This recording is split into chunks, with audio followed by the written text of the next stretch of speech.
আসসালামু আলাইকুম রহমতুল্লাহ। আমি মোহাম্মদ এমদাদ। সুন্দরবনের বাওয়ালিদের পক্ষ থেকে আমরা কাজ করছি সুন্দরবনের প্রাকৃতিক চাকের মধু, মাছ ও কাঁকড়া নিয়ে। তো তারই ধারাবাহিকতা আজকে আমরা আসছি সুন্দরবনে। তো সুন্দরবনের মধু নিয়ে আপনাদের যত কনফিউশন আছে আমাদেরকে জানাতে পারেন। তো আমার এলাকার প্রত্যেকটা মানুষ কিন্তু আমরা এই সুন্দরবনের মাছ, সুন্দরবনের কাঁকড়া ও সুন্দরবনের মধুর সাথে জড়িত।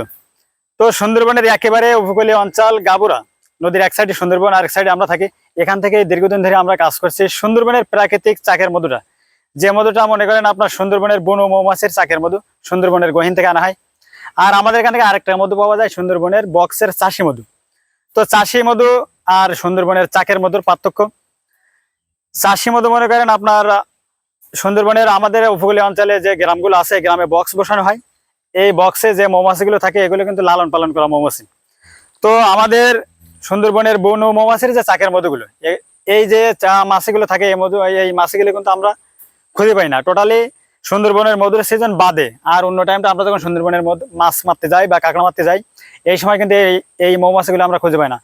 আল্লাহর অশেষ মেহরবানিতে আমরা সুন্দরবনের মধুর সিজন এপ্রিল থেকে শুরু হয়, কিন্তু এপ্রিল মাসের মার্চ মাস থেকে আবার সুন্দরবনে এই পোকাগুলো আসতে শুরু করে।